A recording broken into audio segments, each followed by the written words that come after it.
Bueno, pues muy buenas tardes a todos ustedes. Bienvenidos al Ateneo de Madrid, a este acto organizado por la Agrupación Especial para el Estudio de las Religiones. Es un verdadero placer para la Docta Casa y para esta agrupación pues haber servido de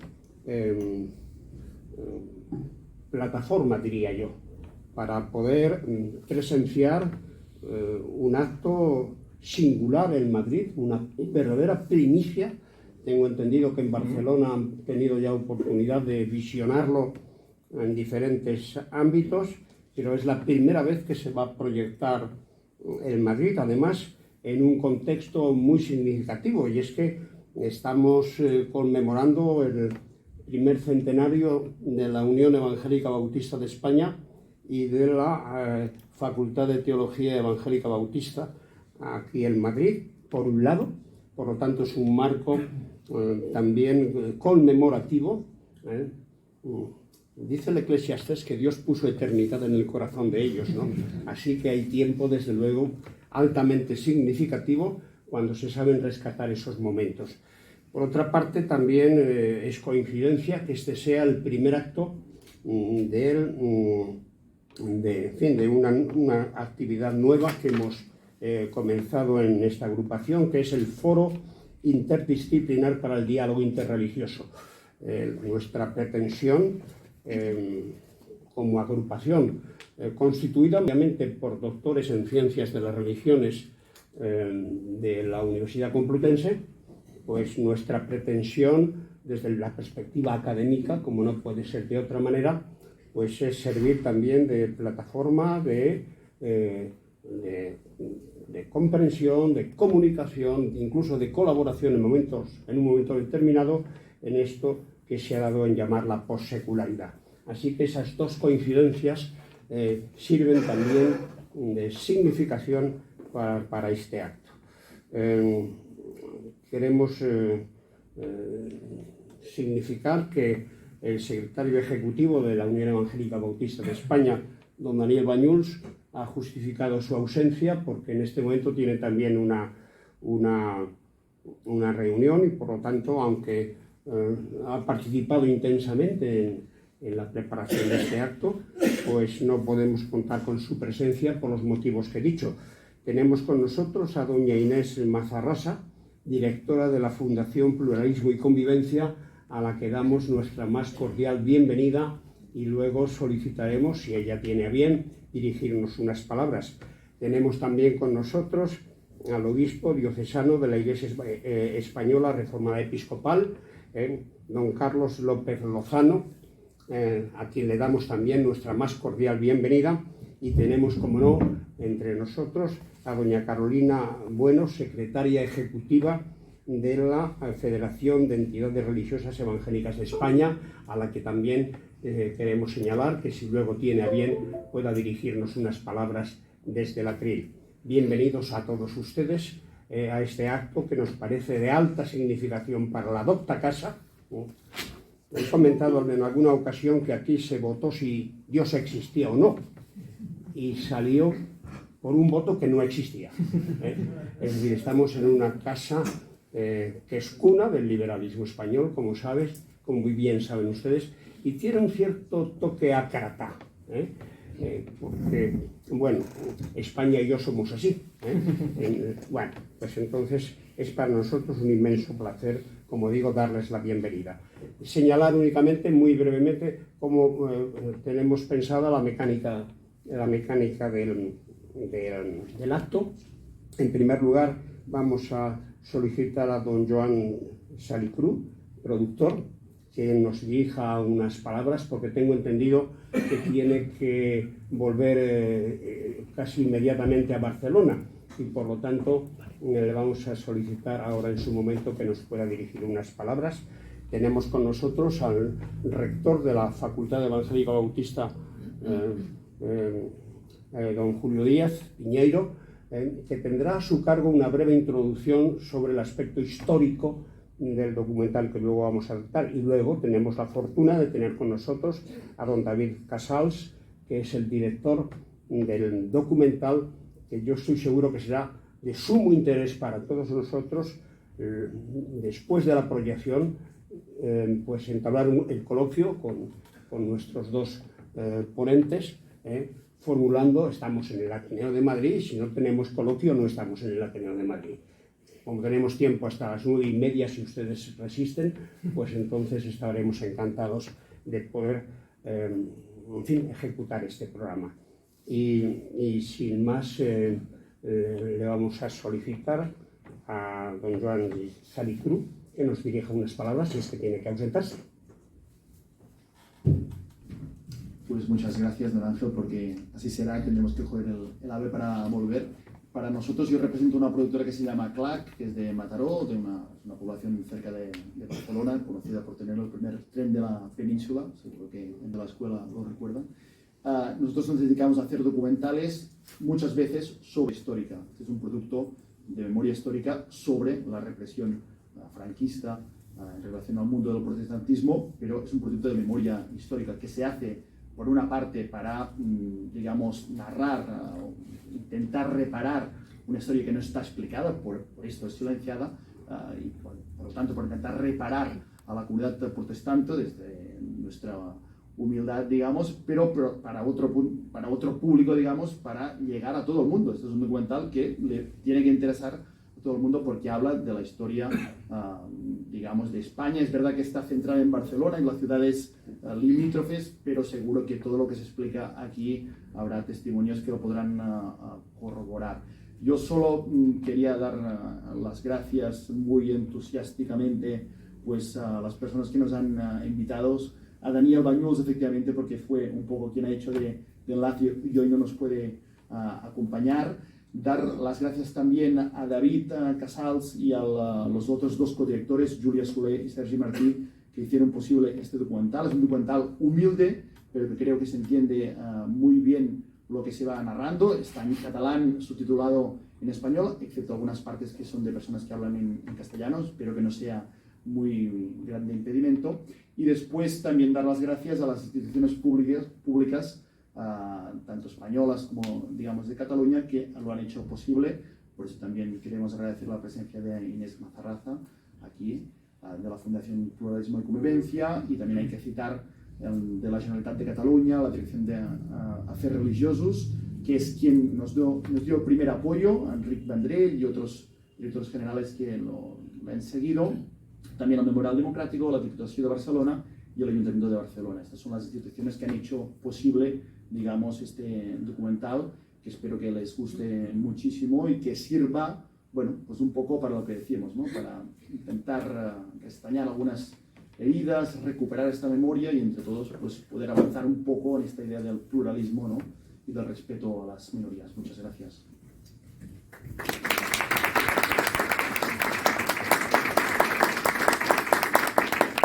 Pues llegó el momento de los saludos.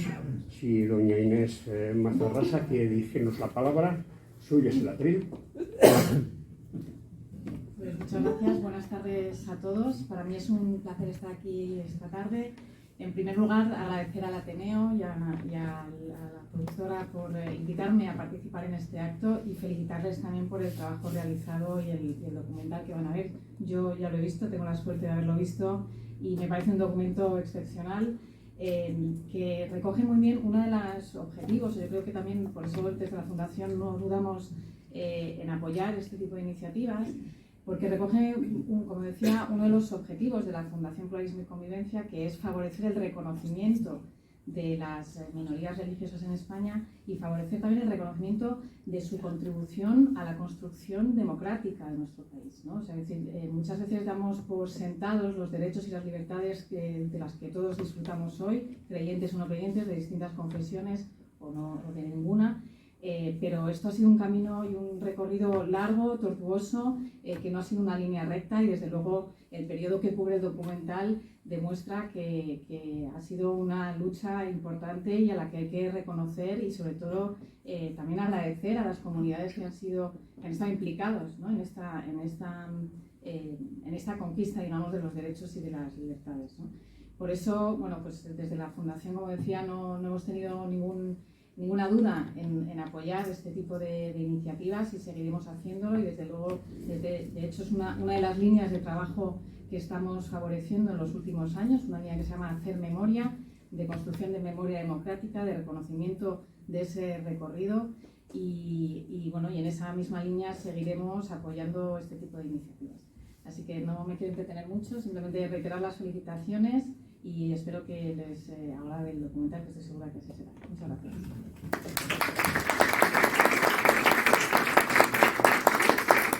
Bien, tengo que señalar que hice consulta al obispo don Carlos López Lozano sobre también la comunidad de que nos dirigiera unas palabras, pero una afonía notable, pues obliga a que nos quedemos sin su saludo oral, pero desde luego entre nosotros está y le damos las gracias por participar en este acto. Finalmente, pues tenemos que pedir a doña Carolina Bueno, la secretaria ejecutiva de la FEREDE, si tiene a bien dirigirnos unas palabras desde la atril.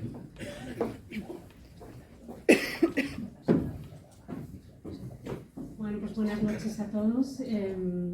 Desde la Federación Evangélica, pues simplemente trasladar la gratitud por la producción de este documental, que yo no he visto, pero ya me han hablado de él.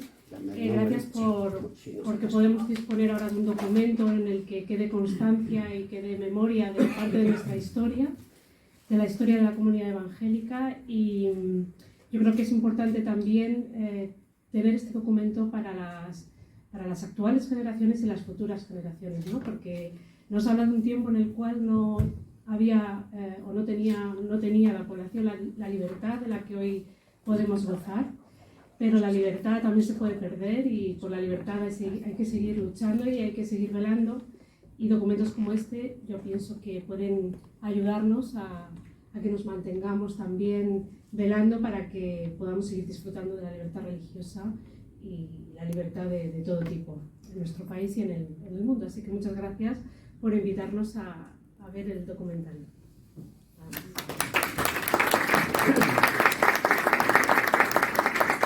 Me acaban de informar que está entre nosotros y disculpen ustedes porque no tenía el placer de conocerle ni de saludarle. Está con nosotros don Alfredo Abad, que es presidente de la Comisión Permanente de la Iglesia Evangélica Española. Entonces, si tiene también a bien dirigirnos una palabra desde el atril, estaremos encantados.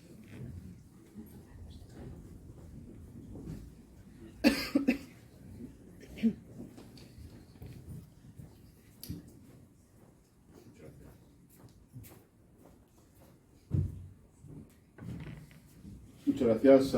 Yo como Inés he tenido el placer de disfrutar ya del documental en Cataluña y en catalán. Y sobre todo lo que a mí más me ha impresionado, y gracias al trabajo de la productora y del equipo de dirección con David y el resto del equipo, es la resiliencia. Es la historia de mujeres y de hombres que han mantenido el testimonio de su fe contra viento y marea.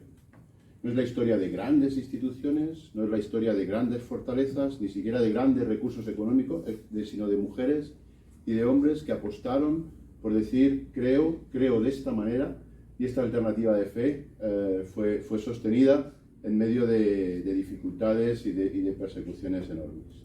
Lo más grande que yo he disfrutado del documental, en ese testimonio y en esa resiliencia y en ese trabajo exhaustivo de documentación, pues un trabajo muy documentado y muy bien documentado de historias, de testimonios, de personas, es que ellos viven su fe. Yo creo que todas las minorías en la defensa de las libertades y todas las alternativas de fe por discriminadas, perseguidas o reducidas a la nada, al ninguneo que se vean, forman parte de nuestra historia.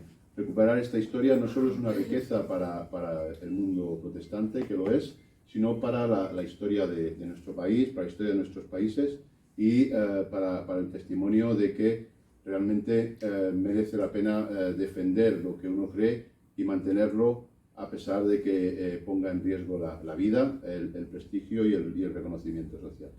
Muchas gracias también al Ateneo y a la Iglesia Bautista en su centenario por la proyección de este documento.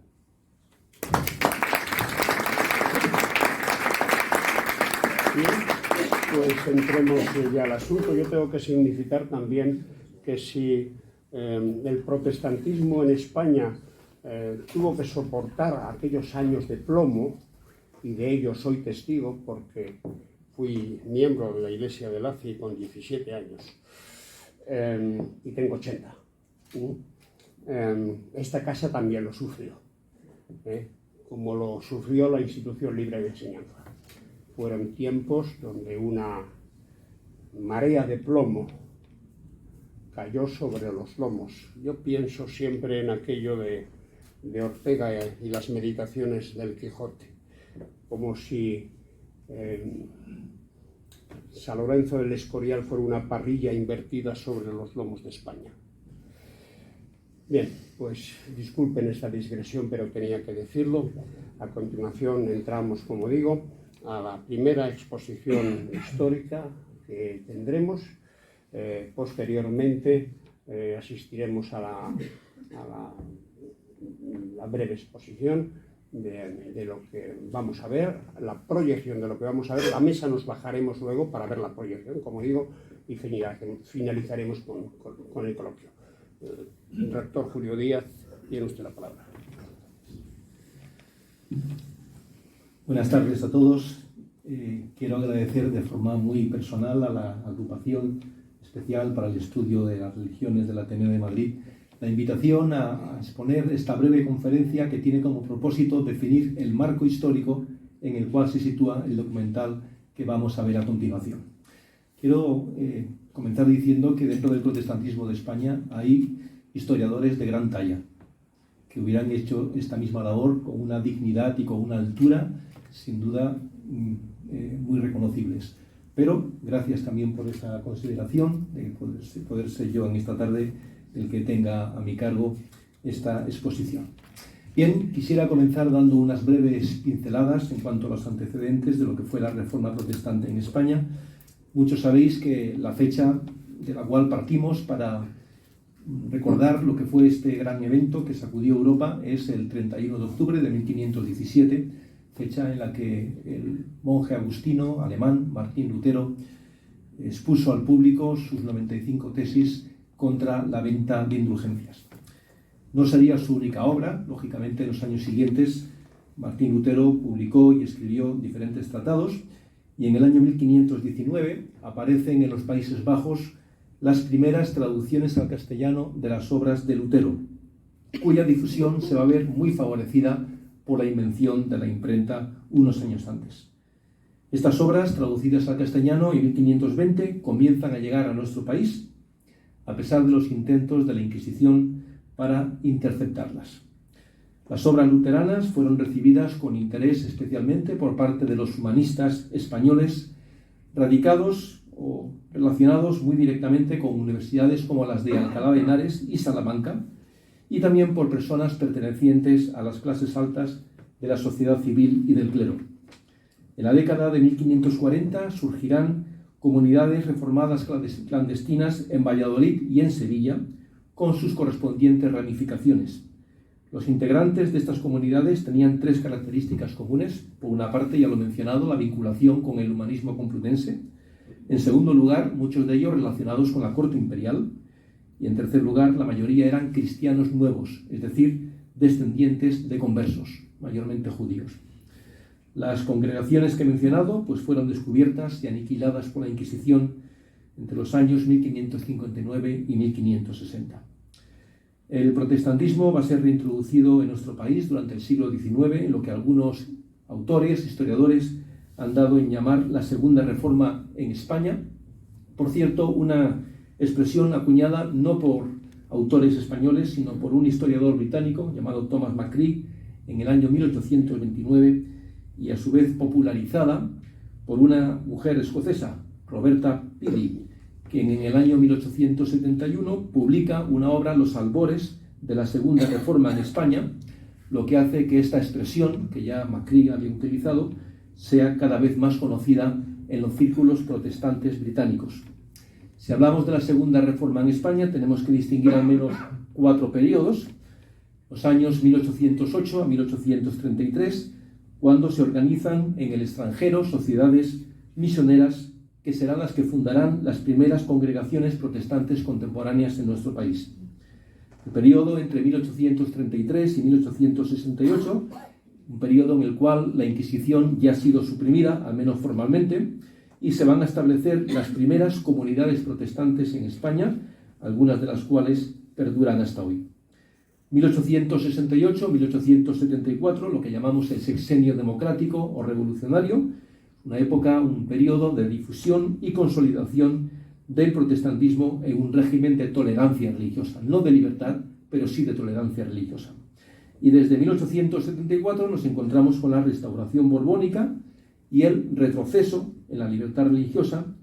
Hay una merma significativa de los derechos de los disidentes de la Iglesia oficial, la Iglesia Católica Romana, regulada por el artículo 11 de la Constitución de 1876.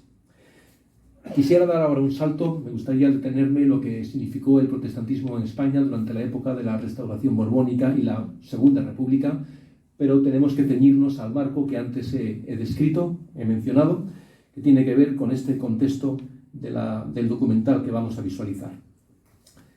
Tras la derrota del orden republicano en la Guerra Civil, 1936-1939, que había garantizado la libertad religiosa en nuestro país, el 17 de julio de 1945, el régimen totalitario surgido de la contienda promulgó el llamado Fuero de los Españoles, que dio paso a una limitada, yo diría limitadísima, tolerancia religiosa en nuestro país, lo que no evitó que el 12 de diciembre de 1946 las Naciones Unidas condenaran a España al aislamiento político y que el país quedara excluido del Plan Marshall, entre otras razones, por la denuncia de la situación religiosa en España que realizaron varios líderes protestantes españoles a medios de comunicación estadounidenses y al secretario de Estado.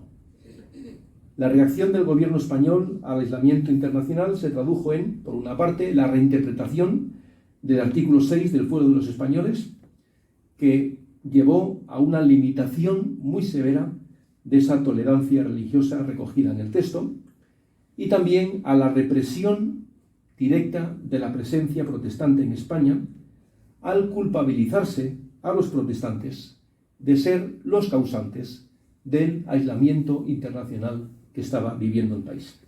Esta represión se tradujo en actos vandálicos contra capillas y templos, confiscación y destrucción de literatura bíblica y divulgativa, la denegación de permisos para apertura o reapertura de lugares de culto, consejos de guerra a militares de fe protestante y la discriminación en el ámbito público, sea colegios, juzgados, cementerios y cualquier otro ámbito del orden civil.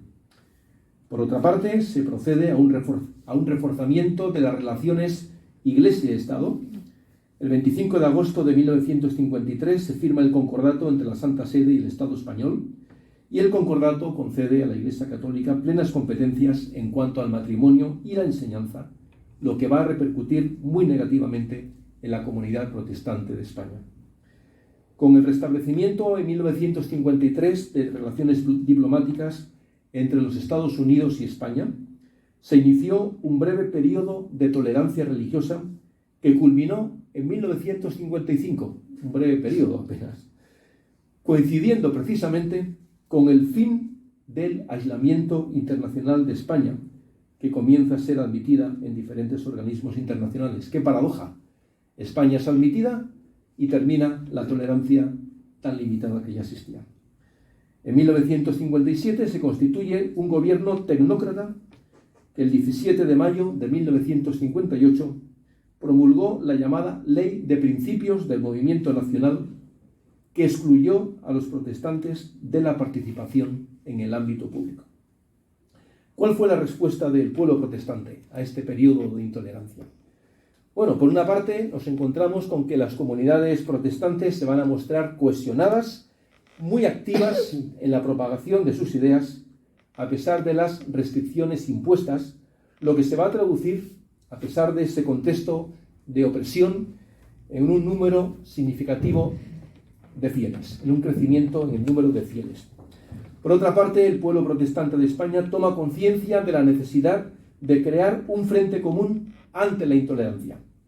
Por este motivo, el 20 de noviembre de 1953 se constituye la Alianza Evangélica Española para la defensa de los derechos de los protestantes por iniciativa de dos destacadas figuras del protestantismo español, José María Martínez y el británico Ernesto Trenchard, de la que posteriormente nacería la Comisión de Defensa Evangélica, precedente de la actual Federación de Entidades Religiosas Evangélicas de España.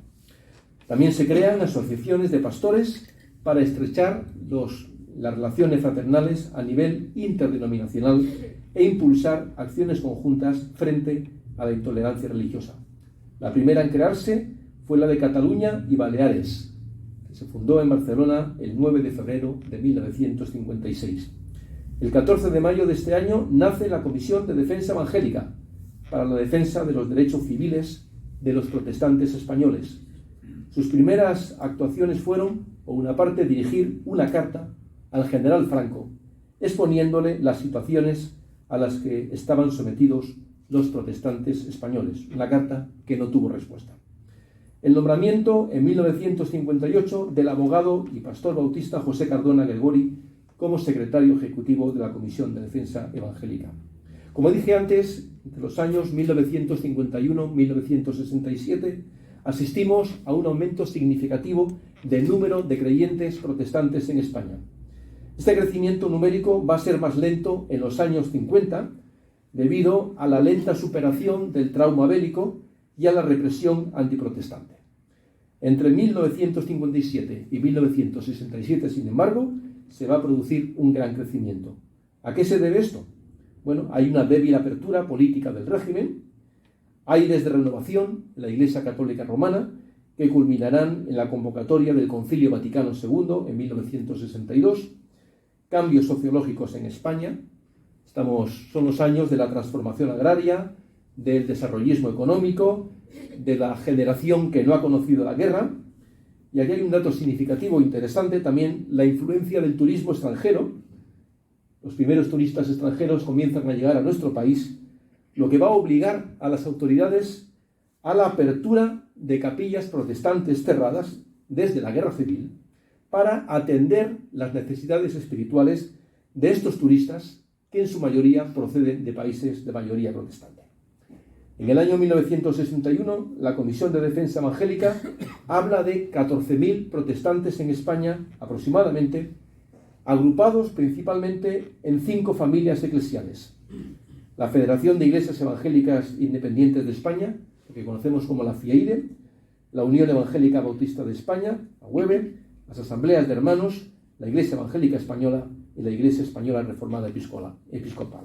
No he dicho esto en orden de preferencia, simplemente he mencionado estas familias eclesiales.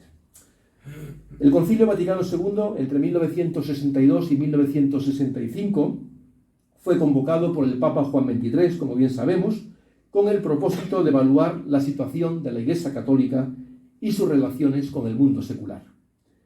El 7 de diciembre de 1965 se aprobó por abrumadora mayoría la Declaración sobre Libertad Religiosa, Dignitatis Humanae, que abrió la puerta al diálogo interconfesional y a la tolerancia religiosa en los países de mayoría católica. Algunos sectores políticos y eclesiásticos españoles se van a oponer a la aplicación práctica de esta declaración en España. Como siempre, en España somos más papistas que el Papa.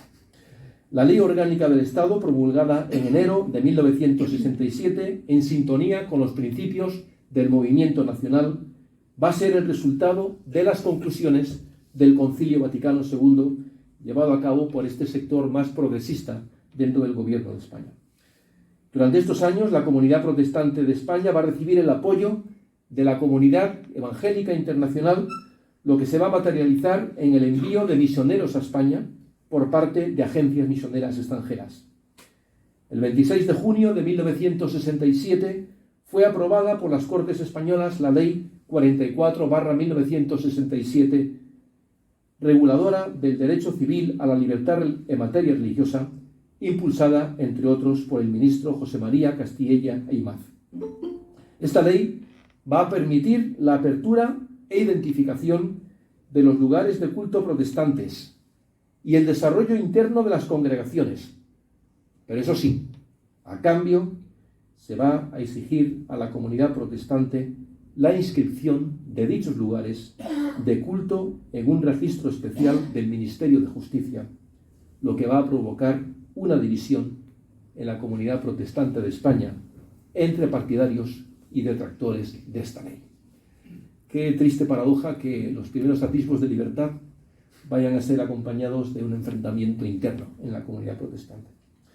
Entre 1967 y 1978 se va a producir un estancamiento en el crecimiento del protestantismo español. Estamos hablando de 1967, cuando la ley reguladora de libertad religiosa, que no era tal, sino que era de tolerancia, se ha publicado y los protestantes podemos emerger, usando una expresión popular, de las catacumbas. Sin embargo, vamos a asistir a un periodo de estancamiento. ¿Debido a qué? Bueno, ya lo he mencionado, a esa disputa interna sobre la inscripción de las iglesias protestantes en el registro especial del Ministerio de Justicia o no. Por otra parte, el cambio social en España y la mejora del nivel de vida de los ciudadanos en la época del 600 y de las vacaciones y de los domingos en la playa o en el campo con la paella. La crisis de las ideologías, el pragmatismo economicista, como no, la renovación interna de la propia Iglesia Católica Romana a partir del Concilio Vaticano II. También la desvalorización de los planteamientos apologéticos como base principal de incorporación de nuevos miembros a las iglesias protestantes, que había sido el discurso habitual, nuestro discurso habitual, a la hora de presentarnos a la sociedad, una actitud apologética contra la Iglesia Católica. También nos encontramos con la desorientación y la pérdida de combatividad de las bases eclesiales.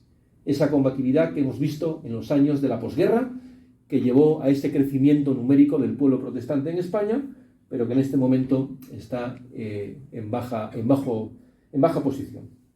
También nos encontramos con proyectos de crecimiento que no se van a corresponder con los resultados obtenidos.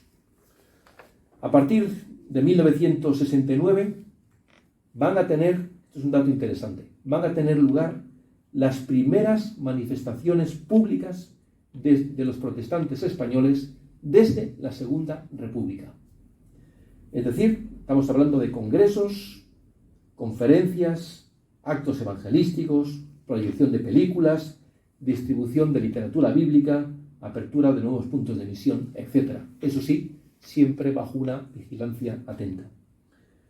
Como bien sabemos, el general Franco muere en 1975, sube al trono de España el rey Juan Carlos I, y el 6 de diciembre de 1978 va a ser aprobada en referéndum la nueva Constitución española, que recoge la libertad religiosa como derecho constitucional. El 5 de julio de 1980 es sancionada por las Cortes la nueva Ley de Libertad Religiosa, la Ley Orgánica 7/1980, que derogaba la de 1967, esta ley que he mencionado que tiene que ver con el restablecimiento de la libertad religiosa. Y el 28 de abril de 1992 tiene lugar la firma de los acuerdos de cooperación entre el Estado español y las minorías religiosas de notorio arraigo en España, musulmanes, judíos y protestantes, que va a ser ratificada por las Cortes el 17 de septiembre del mismo año. Previamente, el 12 de noviembre de 1986, se había constituido la Federación de Entidades Religiosas Evangélicas de España, la FEREDE, que es la heredera de la Comisión de Defensa Evangélica, como órgano de interlocución entre el Estado español y la comunidad protestante. Estas favorables condiciones de libertad religiosa producirán el crecimiento numérico de la comunidad protestante de nuestro país, que desde 1975 hasta ahora ha sido exponencial. Y permitidme algunas cifras que avalan esta afirmación. 30.000 fieles en 1975, 37.000 en 1980, 71.500 en 1990. Por cierto, 30.000 de ellos de miembros de la Iglesia de Filadelfia, de etnia gitana, y 250.000 en el año 2010. El censo realizado en 2018 por el Observatorio del Pluralismo Religioso del Ministerio de Justicia reveló que el 1,96% de la población de España era protestante, es decir, más de 900.000 personas, de los cuales 200.000 procedían de las corrientes migratorias con destino a España. Otras estadísticas elevan este número a 1.500.000 si contabilizamos a los residentes procedentes de países protestantes establecidos en nuestro país al menos 6 meses al año. En el año 1994, el pastor José María Martínez escribió: «Ya no existe ni una sola provincia de España en la que no haya por lo menos una iglesia o punto de misión». 1994. Hoy existen más de 4.500 lugares de culto. Aquí es necesario destacar el auge del movimiento carismático y pentecostal, con un crecimiento numérico claramente superior al de otras familias eclesiales protestantes y más identificado con la cultura popular. Hemos de hablar de avances significativos en el terreno educativo, como por ejemplo la implantación de la enseñanza religiosa evangélica en escuelas e institutos, el reconocimiento a efectos civiles de la formación teológica ofrecida por los seminarios más representativos del panorama evangélico español, la creación de numerosos centros de formación bíblico-teológica para la formación de obreros laicos, o la progresiva concienciación del pueblo evangélico en lo que respecta a la responsabilidad social, con atención a sectores de población vulnerables o en riesgo de exclusión social. También, como no, apertura de la comunidad protestante en la sociedad. Pero aquí quiero decir que todavía subsiste un complejo de gueto en el pueblo protestante. Tantos años viviendo en esta condición han marcado nuestro carácter y seguimos teniendo este complejo, quizás día a día más superado, pero todavía presente. Sigue habiendo un gran desconocimiento y prejuicios de la sociedad civil hacia la comunidad protestante. También hablamos de un crecimiento de la clase media o media-baja en la membresía de las iglesias, lo que aumenta las posibilidades de presencia e influencia social. Y, por supuesto, el crecimiento de la población inmigrante en las iglesias protestantes de nuestro país. Por su parte, el teólogo protestante español Pedro Zamora señala algunos signos de fatiga del protestantismo español. Por una parte, el impacto de la secularización en los fieles, que conlleva un relajamiento en el testimonio y la ética. Lo que denominaríamos un localismo eclesial y denominacional, muy propio del protestantismo. También el del trasvase constante de feligreses del sector tradicional de referencia, o sea, las denominaciones históricas, al sector, denomina este teólogo, de los nuevos en el barrio, iglesias pentecostales, iglesias independientes, y se pregunta Pedro Zamora si ellos ocuparán el rol de referencia social que antes tenían las denominaciones protestantes históricas. La afiliación que se conserva y la nueva, cuando la hay, es blanda, sin movilización. De hecho, se produce, dice Pedro Zamora, incluso una suerte de afiliación múltiple, es decir, afiliación a varias iglesias a la vez, por servicios diversos, lo que confirma la indiferenciación entre las familias eclesiales protestantes de España. Las iglesias locales o parroquias de las denominaciones han desarrollado una sospecha e incluso una gran resistencia al sostenimiento de lo que podríamos llamar el aparato denominacional. Se fragmentan y se multiplican los núcleos eclesiales locales sin capacidad de referencialidad nacional, cuando menos transnacional. El crecimiento de las megaiglesias o megaparroquias sería un ejemplo de ello. Bien, quisiera daros algunos datos. Simplemente podemos decir que las familias, el protestantismo español está dividido en varias familias eclesiales, algunas con una, podríamos llamar, inclinación antiecuménica y otras con una inclinación ecuménica. Dentro del primer grupo situaríamos a las iglesias protestantes libres, que suponen el 38,20%, a las pentecostales históricas, el 10,80%, los bautistas, el 9%, los adventistas, el 2,70% y otras, que sería el 1,40%. En total suman el 62,10% del conjunto de los protestantes españoles. Tenemos, por otra parte, iglesias con una inclinación ecuménica. Las iglesias de la Comunión Anglicana representan el 10,60%, las iglesias luteranas el 9,70%, las iglesias unidas 7,20%, las reformadas presbiterianas el 7%, las metodistas el 3,40%. Total suman el 37,90%, que sumado a los 62,10% anteriores darían el 100%. Los datos están extraídos del informe del Global Christianity de diciembre de 2011.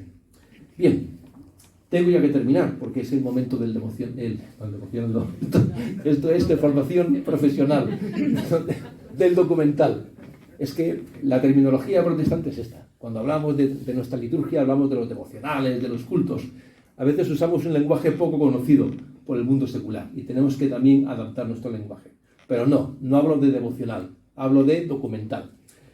Quiero concluir diciendo que las comunidades protestantes de España aspiramos a ser comunidades bíblicamente fundamentadas o cimentadas, teológicamente reflexivas, no neutrales en cuanto a los valores cristianos, socialmente involucradas, compasivas, misionológicamente comprometidas e históricamente relevantes.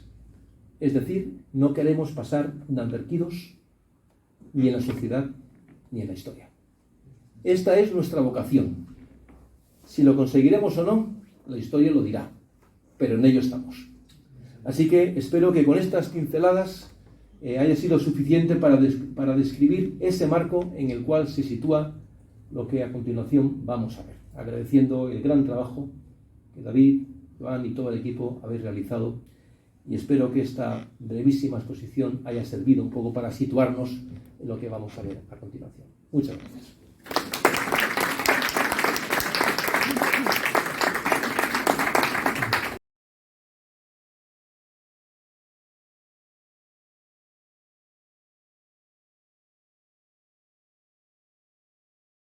Primero de todo, es un privilegio estar en esta casa, en el Ateneo de Madrid, en esta sala tan llena, para participar y también participar en un acto del programa de la Agrupación Especial para el Estudio de las Religiones y este nuevo foro interdisciplinar para el diálogo interreligioso y de diálogo con la sociedad postsecular, que se va a poner en marcha, una iniciativa que celebro y que es muy oportuna en los tiempos que corren. Y también, de nuevo, a felicitar también a la Unión Evangélica Bautista de España y también al seminario por su centenario y también a todos ellos por habernos invitado a estar aquí.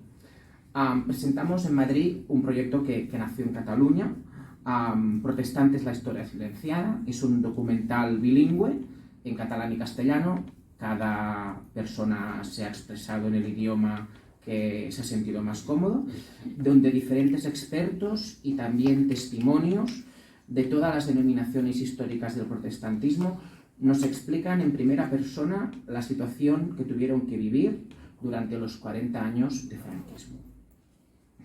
Al final del documental, uno de los entrevistados, que es el exdirigente de las asambleas de hermanos en Barcelona y otros puntos de Cataluña, Santiago Giordano, resume muy bien cuál ha sido y cuál es el propósito del proyecto.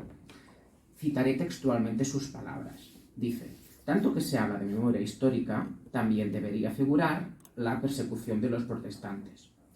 La falta de libertad religiosa tuvo consecuencias en todos los ámbitos de la vida cotidiana de los fieles. Y lo que hemos hecho en el documental es intentar unir en 52 minutos el testigo, las experiencias cotidianas de una serie de personas que para mí no dejan de ser héroes cotidianos con las circunstancias políticas, ¿no? Como bien comentaba, cómo van cambiando, cómo pese a ello, pese a que el marco legal en teoría debería ser más ameno para los protestantes, la realidad es que no es así. La historia de nuestras comunidades lo pone de manifiesto. Un dato que quiero aportar al respecto, al menos en Cataluña, el último caso de intolerancia que está documentado es en una fecha muy tardía, que es en el año 1972. Hablábamos antes de la ley de libertad religiosa del año 67, o ley de pseudo-libertad religiosa para otros. Un pastor metodista, Enric Capó, en una revista interna de la Iglesia Evangélica Española, denuncia esta situación, la publicación es embargada, y él es juzgado en el Tribunal de Orden Público. No son unas declaraciones que hiciera o en la radio, o en la televisión, o en un diario de gran tirada, sino en una revista de consumo interno, ¿no? Lo que no deja de ser paradójica de cuál era la situación. La falta de libertad religiosa, las consecuencias que tenía eran totales en la vida de los fieles. Esta situación de discriminación arrancaba en el nacimiento, ya que el registro civil ponía dificultades a las familias que decidían llamar a sus hijos con un nombre que no formaba parte del santoral católico, pero que estaba en la Biblia. Es lo que ocurre con un nombre tan común hoy en día como Lidia. Lidia es una de las entrevistadas, Lidia Sevilla, hija de un reverendo anglicano en Valencia, que más tarde se instaló en Barcelona. Su padre tuvo que llevar el Nuevo Testamento al párroco de la zona de la que dependía el registro civil para decirle que efectivamente el nombre de Lidia aparecía en el Nuevo Testamento y que no se lo sacaba de la manga de ningún sitio. Los problemas no se acababan con el nombre. Adoctrinamiento escolar, dificultades en el servicio militar, ya que muchos fieles protestantes decidían no arrodillarse en la misa en la que se juraba bandera, y esto podía implicar la apertura de un consejo de guerra, al considerarse un delito de desobediencia. Seguro que muchos de aquí en la sala y también de la transmisión online esto o lo han vivido en primera persona, o se lo han contado los miembros más antiguos de sus iglesias, o le pasó a sus padres y a sus abuelos. Las dificultades también afectaban a la difusión, a la hora de imprimir libros. Nos cuentan desde tráfico clandestino de Biblias, desde un niño pequeño que sus padres que imprimían literatura evangélica, cuando venía la policía a casa escondían todo lo relacionado con los libros debajo de la cuna del hijo. Es Eliseo Vila, editor de Clie, quien nos lo cuenta. Y obviamente esta situación de ser ciudadano de segunda, de tercera o de cuarta llegaba también en los entierros, ya que el recinto reservado tanto para protestantes, judíos, perdón, ha sido la palabra en catalán, mil disculpas, niños nacidos sin bautizar, etcétera, o apátridas, era un espacio que no reunía las condiciones mínimas en muchos casos, ¿no? En muchos pueblos se llamaba el corralito. La Constitución de 1978 significó el reconocimiento de la libertad religiosa, algo que anteriormente solo había ocurrido en el breve periodo que duró la Segunda República, cuya proclamación fue celebrada con júbilo por las publicaciones evangélicas de la época. España es de hace más de 40 años un país aconfesional. Sin embargo, un sentimiento compartido entre buena parte del protestantismo español, sobre todo entre las denominaciones históricas, es que sigue existiendo un fuerte sentimiento de discriminación.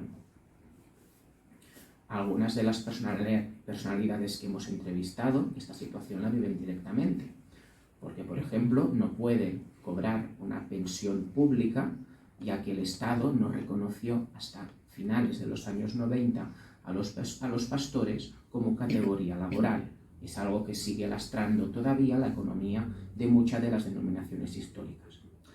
La pregunta es, ¿por qué hablar de todo esto ahora? En primer lugar, por una cuestión de dignidad.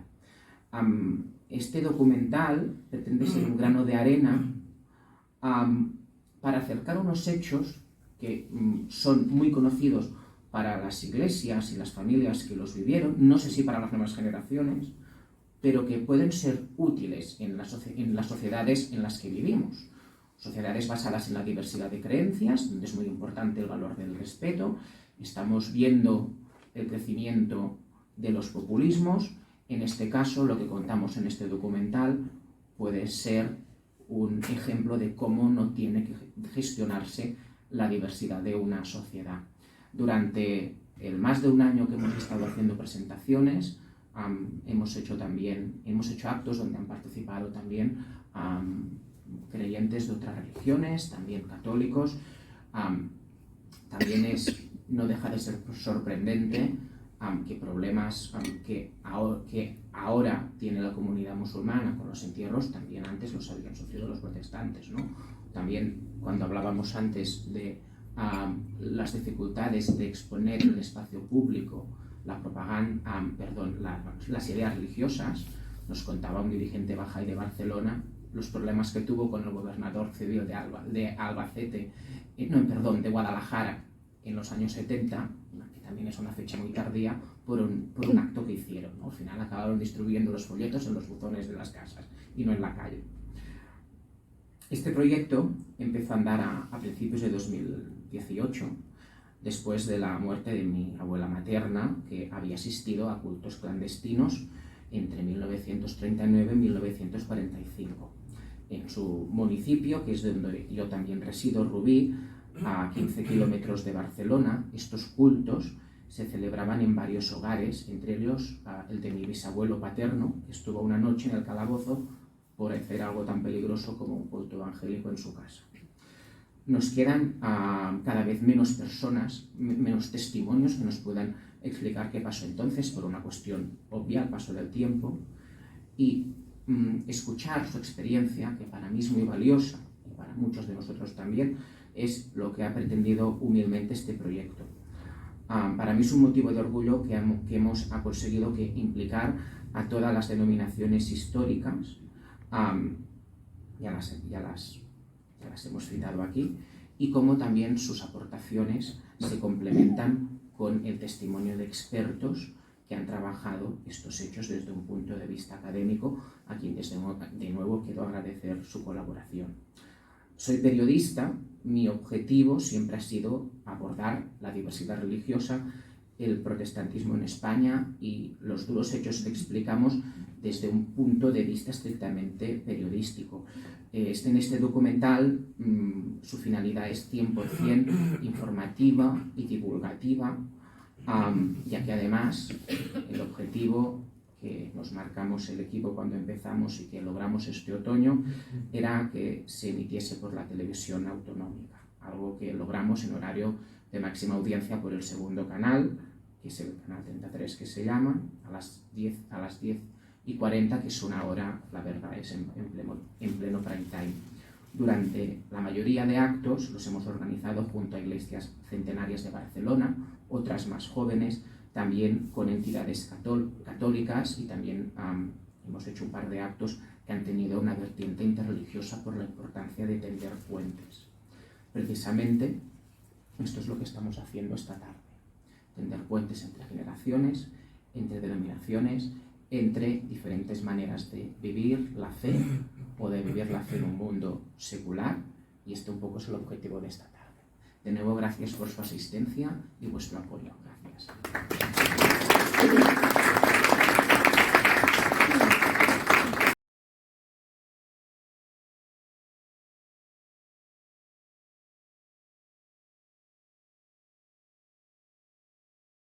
Bien, porque las 9:30 son las 9 menos 10, tenemos que marcharnos. Así que abrimos ese tiempo de coloquio. Bárbara, tú nos controlas. ¿Alguna intervención? Yo tengo que decir que me siento muy reconocido el mucho de lo que se ha dicho. Podría aportar experiencias personales, pero, en fin, la palabra no es mía. Si algún asistente virtual quiere intervenir, que pida la palabra en el chat y se la damos. Allí tenemos.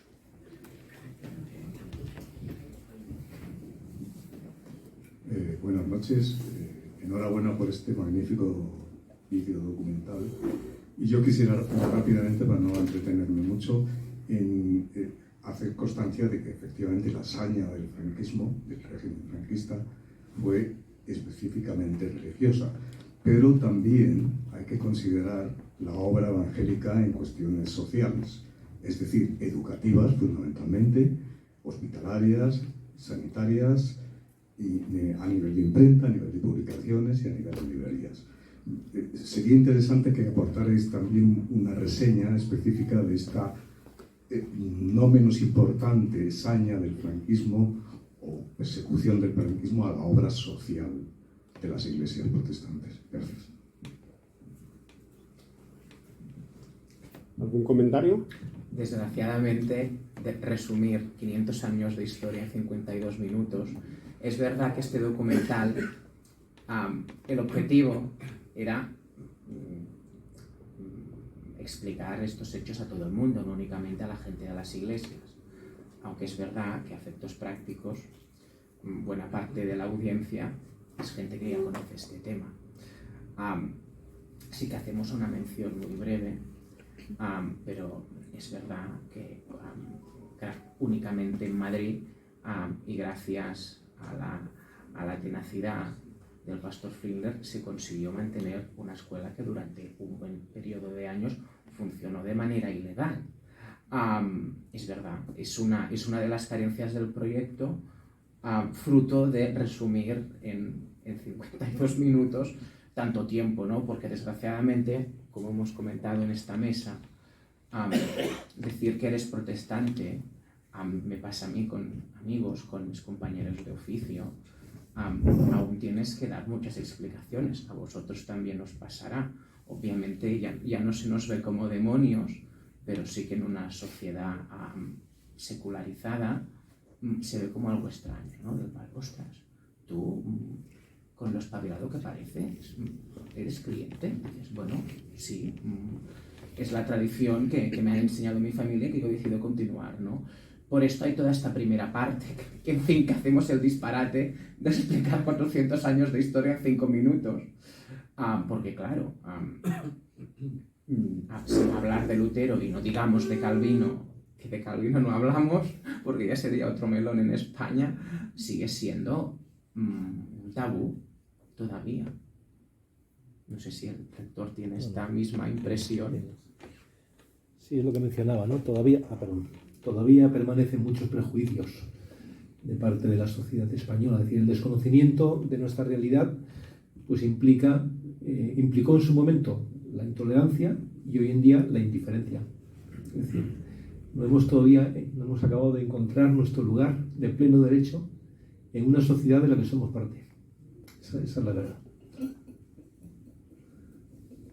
Yo también, aprovechando ahora que somos menos, quisiera, los subtítulos estaban en buena parte de ellos en las líneas finales. No estamos en un cine, ni en una sala con una platea, sino en un piso plano. Por tanto, quiero agradecer la paciencia que habéis tenido todos, porque ya os he dicho que el documental es bilingüe. Hay muchas intervenciones que son en castellano, otras no, y nada, simplemente quería daros las gracias. Nos preguntaba antes de ver el documental Luis Ernesto Cruz Ocaña si el documental estará disponible en algún lugar específico para consultarlo y darle difusión fuera de España. De momento lo tenemos colgado en la plataforma Filmin, tanto en catalán como en castellano, y en la web de la televisión catalana está colgado desde su emisión sin subtítulos. Este es uno de los proyectos que tenemos pendientes, sí.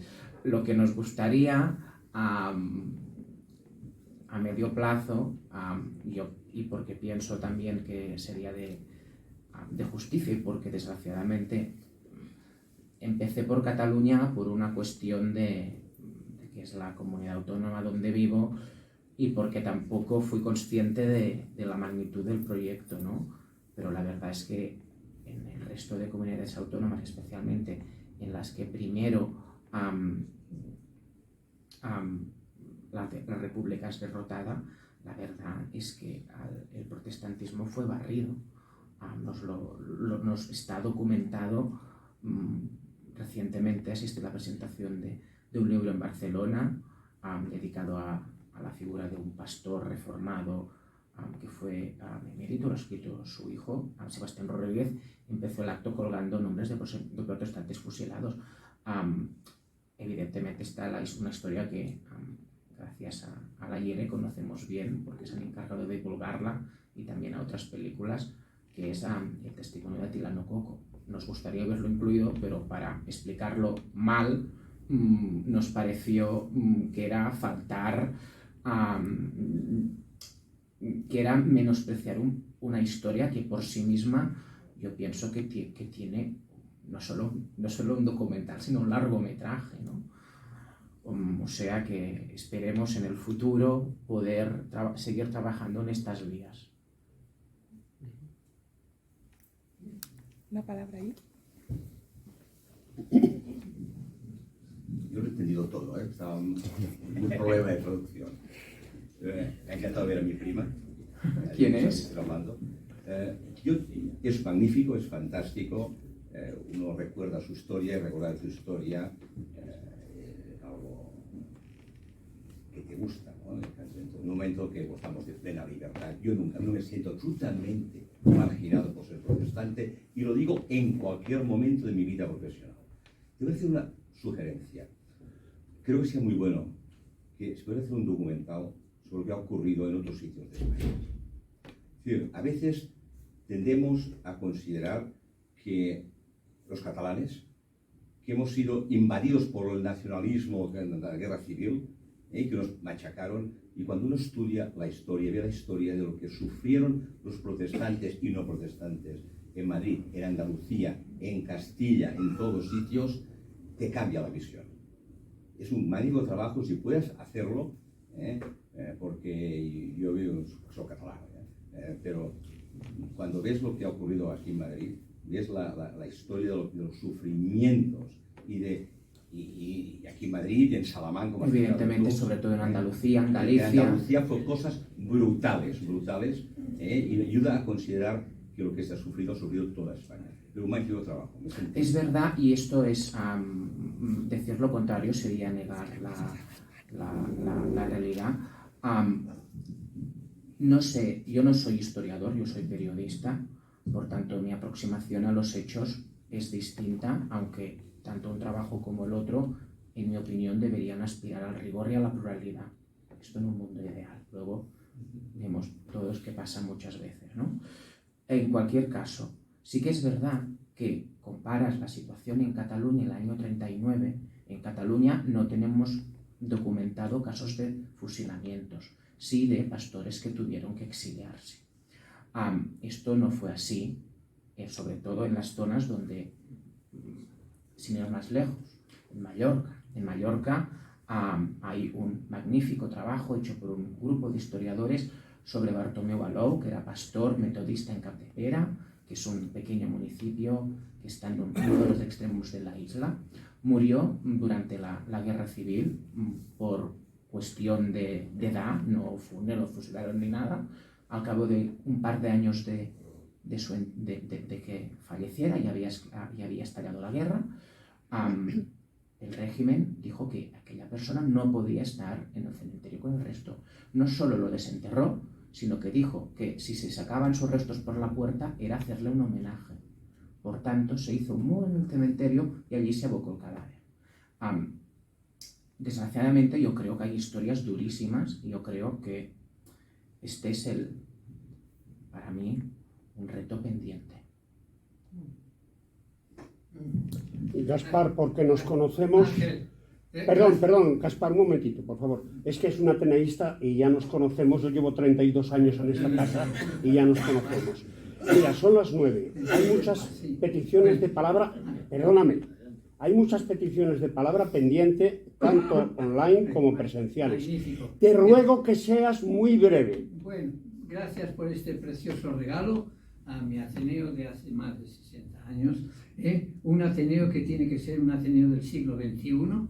Y la pregunta va al final, que no se me olvide. Bien, me llama la atención cómo sucede que a través de lo que hemos, en este precioso documental, como aquella frase malograda y manipulada y tan manida de un gran ateneísta como fue Manuel Azaña, que más valía que se hubiera quedado aquí de ateneísta, pero en fin, aquello de España ha dejado de ser católica, eso se manipuló totalmente, y claro, cuando precisamente la Segunda República, aquel sueño vilmente asesinado, y fustigado y eliminado, pues había, como hemos visto, reconocido la libertad religiosa. O sea que la cosa está por escribir un poquito más. Y ahora, bueno, en fin, abundando en que me ha parecido todo magnífico, lo agradezco y doy gracias a la providencia que me ha dado los años que tengo, como tú, para conocer este Ateneo ya, que no es aquel Ateneo negro. Bien, entonces, en cuanto a la libertad religiosa... La pregunta, ¿cuál es la pregunta? Víctor Hugo, que tú sabes muy bien que se crió en estas calles, los hermanos Víctor Hugo, unos cuantos chavales ahí que fueron ahí su mamá, que era muy católica, dijo, no, los míos son protestantes, para que no les frieran a misa y a rosarios, pero no, muy católicos. Víctor Hugo soñaba con una Europa de los pueblos, no de las naciones, que es lo que se ha montado, y así va la cosa, en rumbo de colisión. Bien, Víctor Hugo soñó con la separación del Estado y de la Iglesia. Eso se consigue en 1905 en Francia. ¿Cuál es la postura de los evangélicos protestantes en cuanto a la separación del Estado y la religión? Cosa que Francia lo consiguió. Bien, como consiguió la bicicleta y las 8 horas para descansar, 8 para currar y 8 para dormir y 8 para divertirse, que ya podían poner las 4 horas. Gracias por la brevedad. ¿Algún comentario que hacer? Bueno, es una... ¿Alguna otra intervención? Sí, no. Sí. No. Sí, es que Azaña no sabía ni fusilar. Al año ya pasó tu turno. turno. Muchos muertos. Ya pasó tu turno. Héroes del 10 de agosto. Es el Ateneo. Bueno, la pregunta es pertinente. Lo cierto es que la realidad protestante es diversa. Es diversa desde sus orígenes. Cuando estudiamos la historia del protestantismo nos encontramos con que los primeros movimientos protestantes buscaron el apoyo del Estado para poder sobrevivir y prevalecer, sobre todo en el centro y norte de Europa. A raíz de esto surgirán las llamadas iglesias libres, aquellas que defienden la separación de Iglesia y Estado. Precisamente son iglesias que nacen dentro de estos primeros movimientos reformados.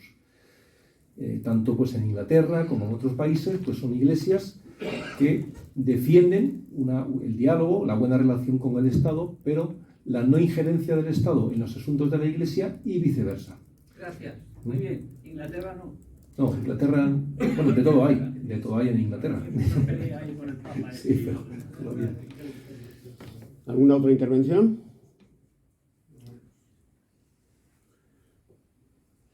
Pues yo voy a lanzar una pregunta, si me permiten ustedes, porque el rector Julio Díaz habló, si no recuerdo mal, de un cierto sentimiento de gueto que se produce en las iglesias, digámoslo así.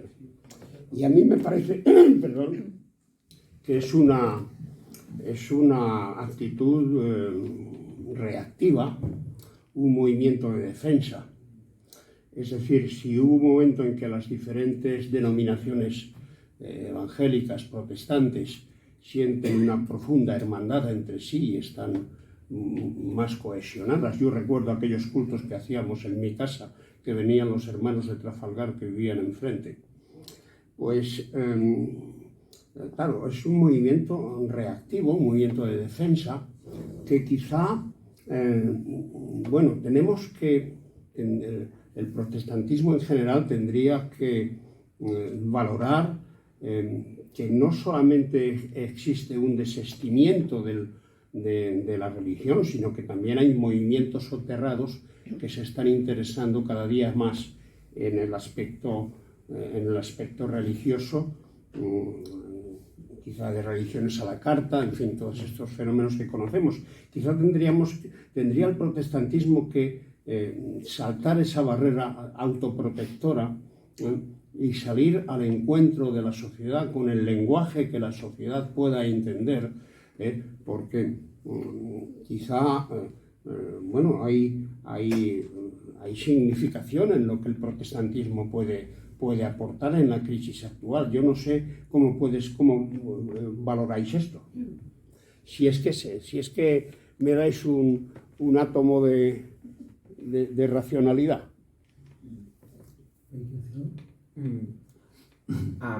Es verdad que la unidad que hubo de las diferentes denominaciones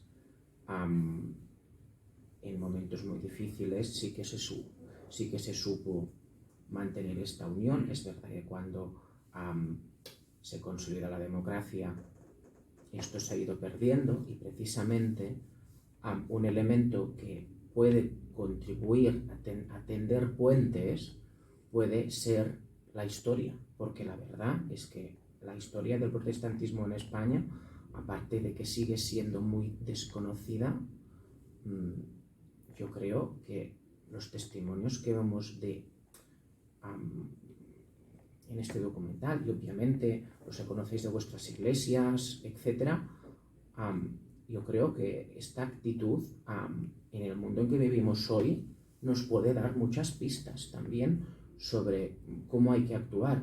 Por tanto, sí que es verdad lo que me parece una pregunta muy oportuna, y yo pienso que quizás este mirar al pasado nos puede ayudar un poco en este sentido, porque si en un contexto difícil se fue capaz de superar diferencias sobre cuestiones teológicas importantes y que es obvio que existen y que no van a desaparecer, por eso hay diferentes iglesias y no hay solo 2 o 3.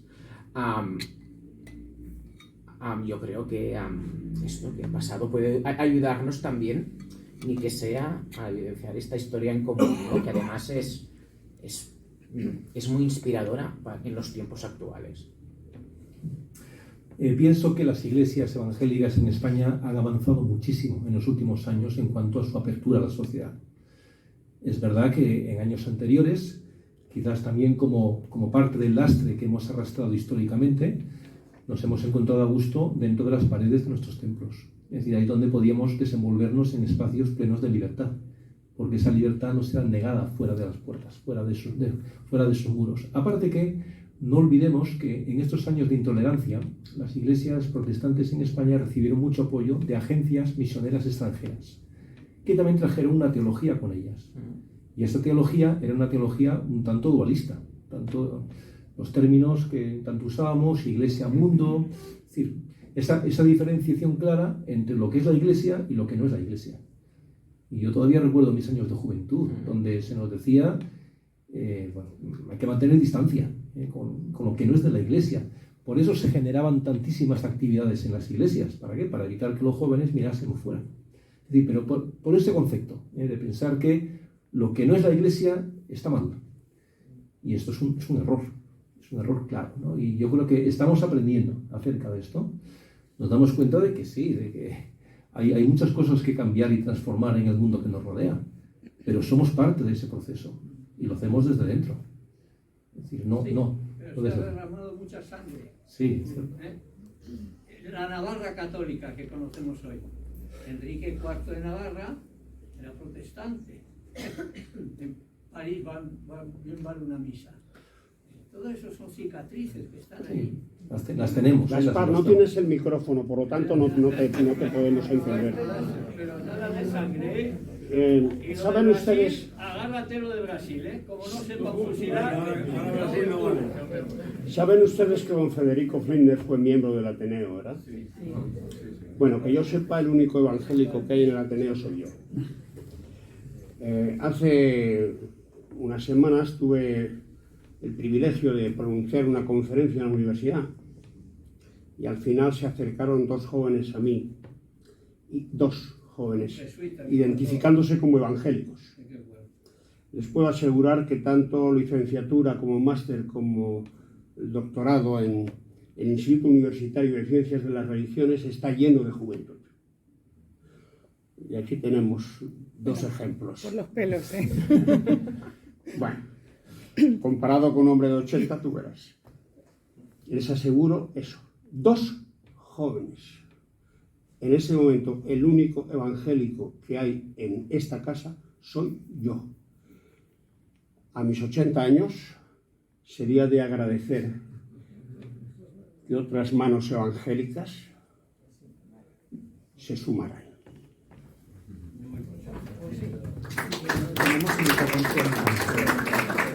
¿Hay una palabra pedida? ¿Hay más palabras? ¿Alguien ha pedido la palabra? ¿La palabra pedida? No. No. ¿No? Bueno, pues si no hay ninguna otra intervención, levantamos la sesión. Muchas gracias a todos. Este inmenso, este ingente trabajo que habéis realizado. Ha sido un honor teneros aquí en